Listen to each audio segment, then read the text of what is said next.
So here we go, and we're going to talk about energy.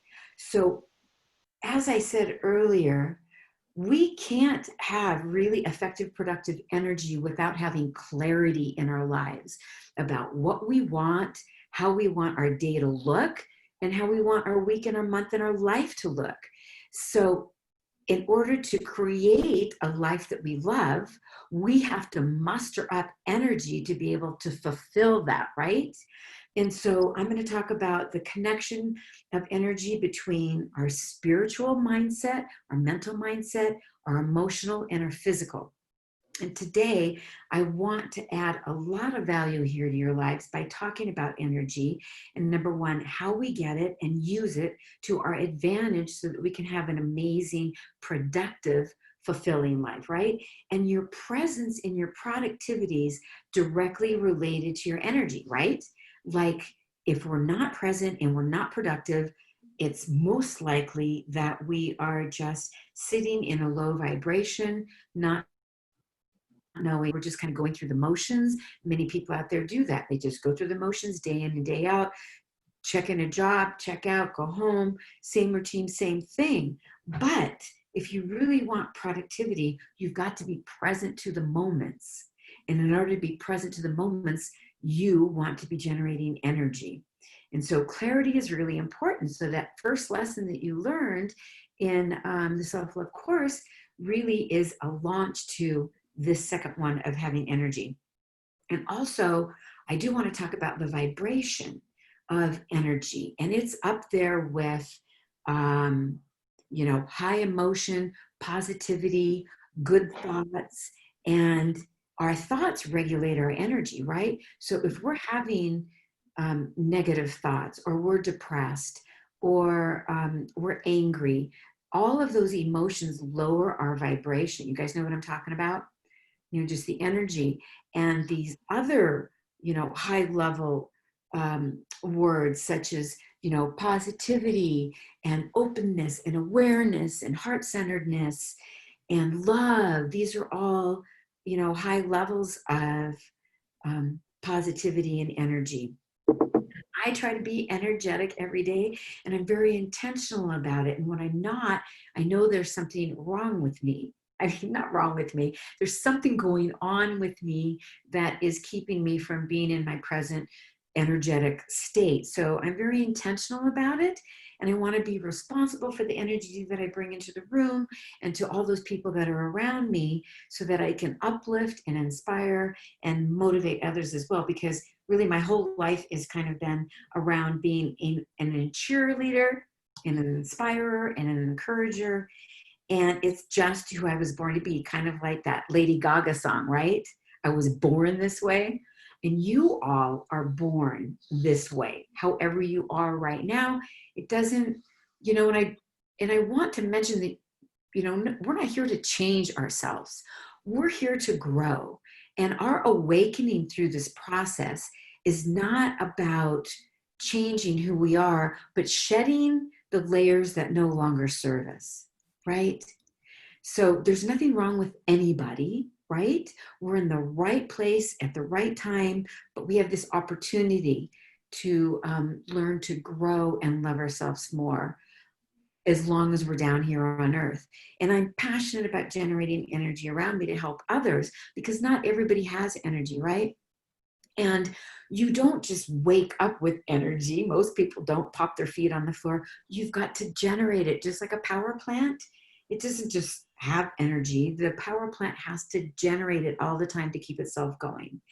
And you are generating energy by your thoughts and by your emotions and your actions and your habit, right? Because your thoughts activate your emotions, and your emotions activate your actions, and your actions activate your habits. And I talk about this a lot, right? It's just this domino effect. So it's really important that we are good gatekeepers of our mind. And once you take responsibility for the energy in your life, that is transformation, baby. That's transformation. So I've got about 5 points here that I want to run through. And number one is, in order to generate energy, right? And then once you're generating it, what it looks like in your life and how to keep it going. Number one is finding the rhythm in your life. And it's different for all of us. Like Debbie had mentioned earlier, you know, she gets up at 5 o'clock in the morning. She just can't help it. Well, hey, that's cool. You get to maximize your day while it's dark 30 for other people. I mean, I know a lot of people rise early, and then there's other people that, you know, are night owls. So if you want to flow with the rhythm of your life, those circadian rhythms that are part of who we are, if we can follow them and listen to them, then, you know, God bless you.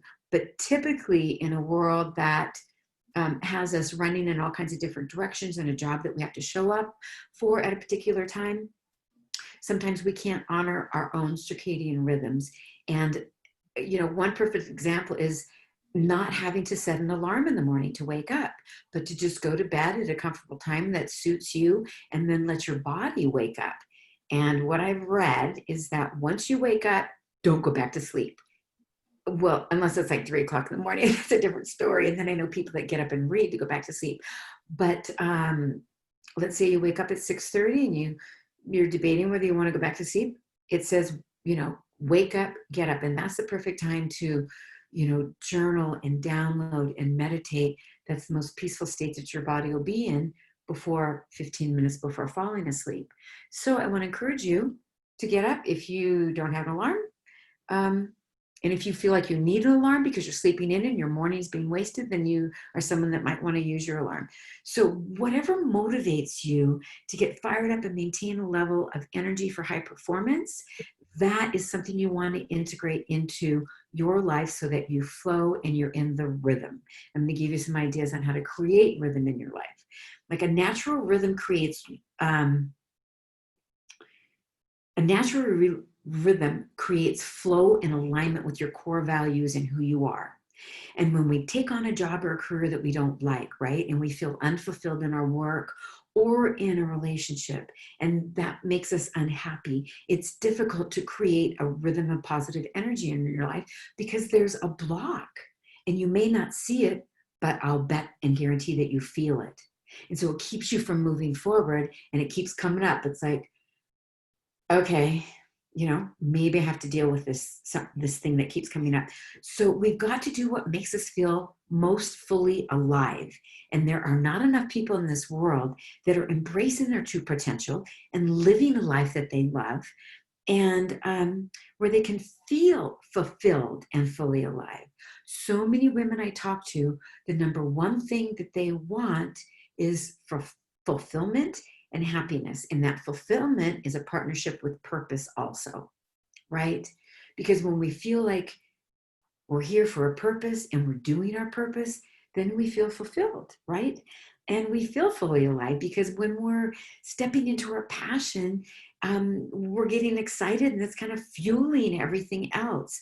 And I understand that some people feel like they don't have a purpose, and they're about discovering it, but the self-love course is a beautiful way to do that. So if this is you, your time is now. Life is fleeting, right? And you can make a plan to create energy to make a shift in your life. Okay, and a subtopic from this is a challenge for you, a subtopic from finding the rhythm in your life. Here's the challenge for you this week, ladies, is establishing a conscious morning routine that will set the tone for your day. And ultimately, it will set the tone for your life. I can't tell you how establishing a creative, conscious morning routine for me changed my life forever. And it's part of what I was talking about earlier with you, Mary, is crafting a life that we love versus living our life by default. And if we don't have a morning routine, and it's the same thing day in and day out, that's what's just going to keep happening in your life, and that's what you're going to get. So I establish you all to create a conscious morning routine and create a simple one. Again, there's no right or wrong way to do this, but just create one. And you can habit stack. Like you can just start with one habit, maybe like journaling, or one habit like taking a walk in the morning. And this particular routine could put you on a path to gain more clarity in your life. It just organically does that. And then before you know it, you continue to add more healthy habits to that. And then you do what I refer and create is habit stacking. And before you know it, you're running the races with the big guys. And if you want to know what a morning routine looks like and get suggestions, I do believe there's one in the self-love course, but also on my blog at smarenka.com under, inspiration, thoughtful. You just Google in the blog morning routine and it's all spelled out for you. And I just want to let you know, don't try to take it all on in one day. Those are habits that I stacked over time, but you might find one that you love. Okay. And so that's the challenge for this week, is to begin to have a conscious morning routine just with one thing. Okay. Even if it's only for 5 minutes. And so the next point I want to talk about is joy, about bringing the joy. And joy is different than happiness. And happiness can be fleeting, but happiness isn't something that we go after. I mean, we think we do, but, and that's a conversation for later, but happiness is a state of being, and it is a vibration and energetic level that we create for ourselves by our thoughts and our emotions, right? So joy is something for me that I feel that I get from being aligned with my higher power. I feel joy being aligned with God. And yeah, it's just really as simple as that. And so what I want to ask you, and this is a challenge for you to do too, because in our first session we talked about this, but maybe it dropped off. And maybe in one of these upcoming sessions, I can elaborate on it a little bit more, because I feel that when this assignment is given, if we don't actually talk about it for about 15 minutes, like I do in my coaching session, it gets lost and you might feel stuck and you don't know how to keep going again. But here's the question. What are the things that you love to do? This is about finding joy and bringing the joy. If you say, I don't feel joyful, I don't know how to find joy in my life, you're not alone. So here's how you can find it. Ask yourself, what are the things that you love to do? And then write them down. And then in the second question is, what are the things that you hate to do? Like, what are the things in your life that you're doing that you can go, oh, I don't know why I'm doing these. So let's see if you can eliminate them, delegate them, or just get rid of them completely. So when you write those things down that you hate in your life, that you just like shake your head, see if you can do one of those 3 things with them. And in a previous coaching session that I had recently, we sat down together and she wrote a list of the things that brought her joy, and we put them in 3 different categories. And so here's the 3 different categories that you could put them in. And it's kind of fun to play with. One is like skiing brings me great joy, but it's expensive. So I have a category for expensive, for affordable, and for free. So you can write down the things under the expensive category that maybe you can do, once every quarter or whatever, how it fits in your budget, but not do it because it's expensive. Write it down, acknowledge that it brings you joy, and by golly, go do it, right? Go do that thing. Life is fleeting. And so then write a list of the things that are affordable. It might be like a yoga class or, a meetup group or going out to eat, or, there's so many different things. And then free. And if you get stuck on these things, Google them. Google has answers to everything, right? And then you could see a list of activities or something, then you could be the one identifying that, this one brings me joy. And I actually have a list of things for my clients that they can look, and a list of emotions that they can relate to and all that. So number 3 is free. Okay. What are those things that you can do that are free? And so create that list. And when you are feeling blue, you're feeling depressed, you're feeling low, keep that list somewhere where you know where it is and you can refer back to it, right? And going back to the first 2 questions, what are the things that you love to do and what are the things that you hate to do? Those are in alignment with you guys, with the assignment I gave you originally. What are the 50 things you don't want in your life?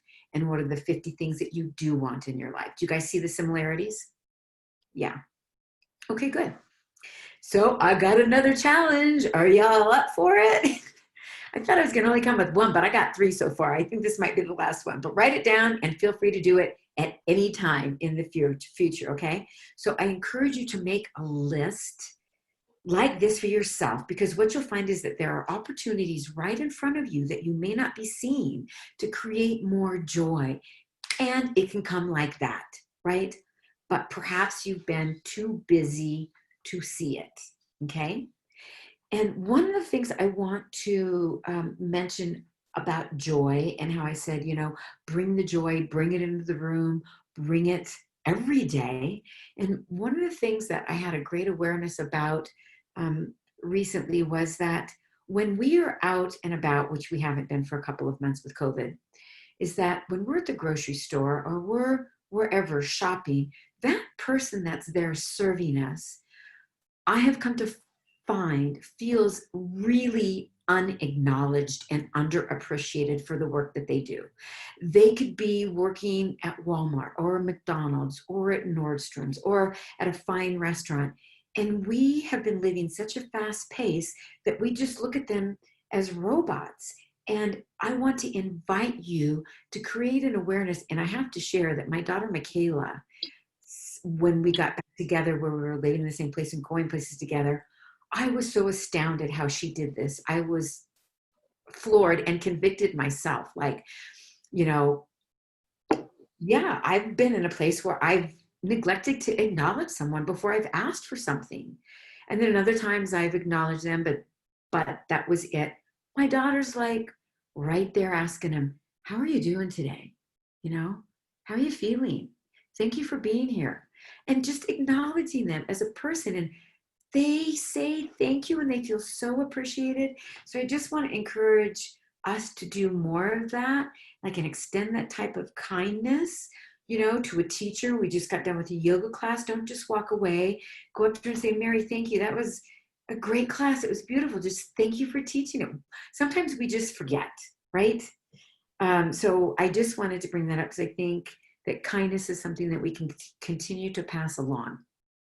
And it brings us joy and it brings them joy, okay? And for people who haven't done a lot of personal development work, you guys, or spiritual work, they're often unaware of how to create awareness about and around their own energy. And so oftentimes, if we are the light pillars and we're the ones bringing the joy to them, they can be positively affected because it's contagious, right? And then they can step off of that hamster wheel of life and really kind of embrace some of the joy and energy coming from you, right? And step onto a path of hope for themselves. So we really want to be pillars of light and positivity, and this is how we can do it. So next time when someone asks you, like, the gates are kind of opening up now and people are going to be socializing and maybe you'll be going to someone's home. And you know how people would ask, oh, what can I bring? You're going to a party, you're going to an event, you're going somewhere.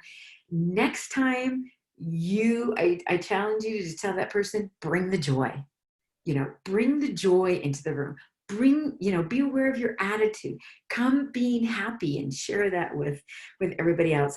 Because we all have to admit, there's nothing worse than having an Eeyore in the room, like, from Winnie the Pooh. It's like we all should and have been Eeyores in our life in one day or another.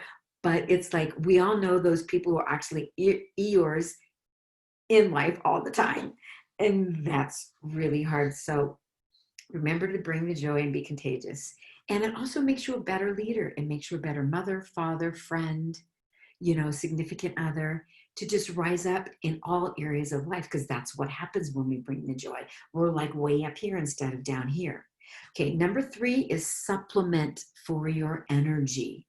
Many of you who've known me for a long time know that this is like, this is non-negotiable for me. And many of you may already do that, and you can totally feel the difference from being smart about that. And it makes your day and your energy levels, really elevated at high performance. And I've experienced both ends of the spectrum, from taking a handful of supplements to drinking my protein smoothie every morning to doing none of it. And I can tell you that without a doubt, my focus, my performance, my energy, and my youthful cells for feeling and looking more energetic, hands down, is so important. So, and supplements can affect your energy as long as you're supplementing smart and you're using the right ones. It will not only help elevate your energy, but you'll have better focus, increased performance, and you'll feel better. And you won't be one of those people that sits on the couch at 7 o'clock and then falls asleep. Unless you're like Debbie and she gets up at 5, then hey, that's okay. Maybe that's your 16 hours for being awake. Or for someone who has to drag themselves out of bed. So smart supplementation is really, really critical. And I can't say enough about that. And you'll even feel so vital that you're going to be energized to go work out. And then guess what happens when you work out, right? You're even more energized and you have more clear focus and you're ready to take the next, productivity interval for the day.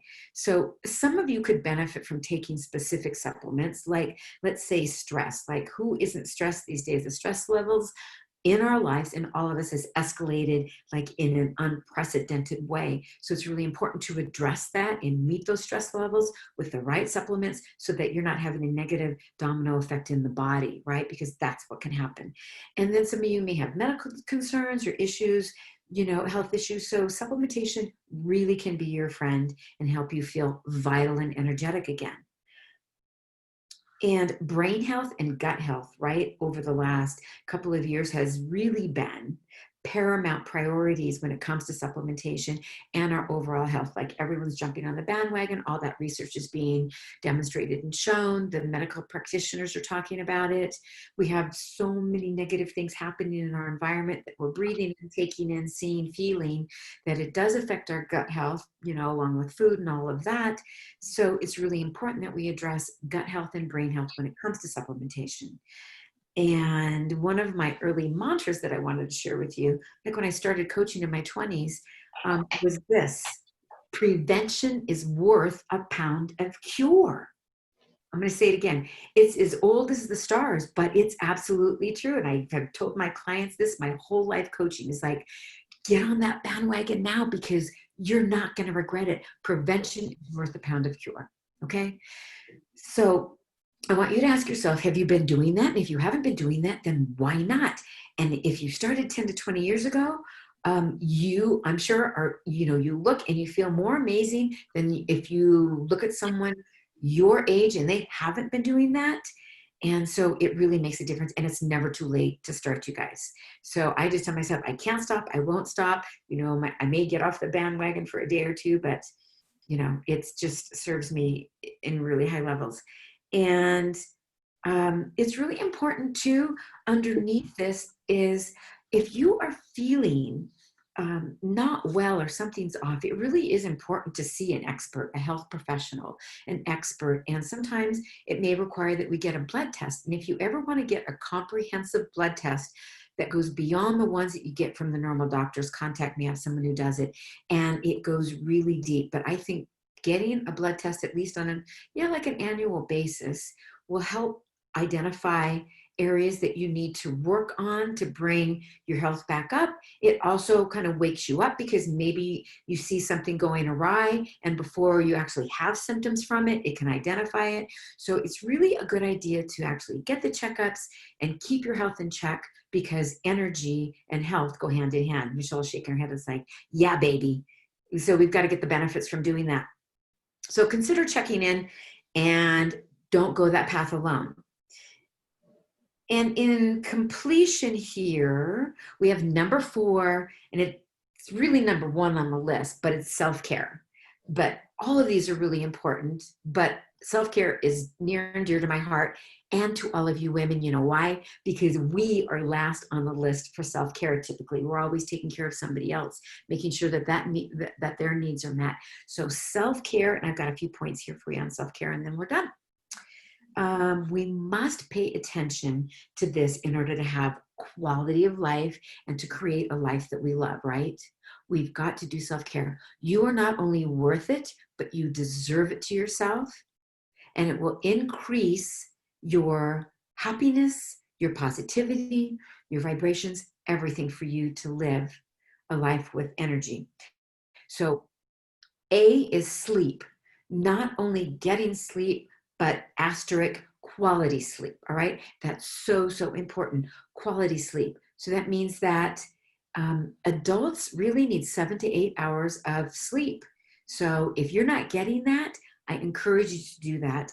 And I remember when I also learned about this, make your bedroom a sanctuary, right? It should be a sanctuary where you go into your bedroom, there's no screens anywhere, there's no clocks anywhere, and you just make it beautiful and zen. Michelle's shaking her head. It's like, I love going into my bedroom. Sometimes I can't get out of it because it's just like my go-to place, but I really encourage you to do that. And it just, make it your sanctuary. Okay. B is movement. We've talked about that a lot already, but I do want to reiterate that movement, physical activity every day. You don't have to be an Olympian, right? It could be something as going out for a walk, doing stretching, taking a yoga class. But movement is so important in self-care, not only for our health, but our mindset. And all of these integrate together, you guys, right? Okay, C is diet and supplementation. They go together. This isn't a session to talk about diet, but perhaps we can in the future. If you've got questions, you can reach out to me. I have a 30-day transformation online program and a 7-day healthy cleanse that can really rock your world and shift your health radically onto a new level. Strength training is another one. I don't want to dismiss that because it really is important and critical. We as women, as we get older, have a tendency to have weaker bones if we haven't been adopting all the right practices and protocols. So strength training, and that's Michelle's specialty, so important. And that does, I love it, that does include weights, and maybe we can talk to Michelle about that later, but strength training is really important. 2 times a week is the minimum, but it's sufficient, even 20 minutes a day. My friend Wayne Westcott has been studying strength training with women and elderly, for decades. And he's got research that shows that even 80-year-olds who began a strength training program 12 weeks later had incredible results in bone density. So we don't have to get osteopenia or deal with osteoporosis, and all of those are reversible as well. Petra, you're young, but it's really important to just keep, our bones in tip-top shape. D is spending time alone in solitude and silence. It's not just alone, but it's in a peaceful Zen place, indoors or outdoors, where you can be in solitude and silence so you can hear that beautiful voice within. E is feeding your passions. To bring the joy, to feel the joy, to live the joy. So you can write down that list of your passions. You'd probably find it under that joy list that you're going to make of, those 3 different categories: expensive, affordable, and free. You should find your joys in there.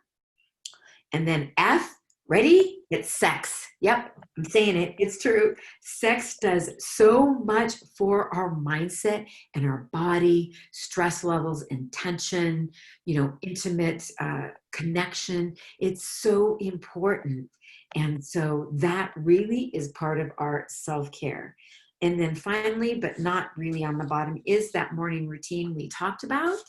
So create yourself a beginner's morning routine with 1 habit to start with, and then begin to stack on that.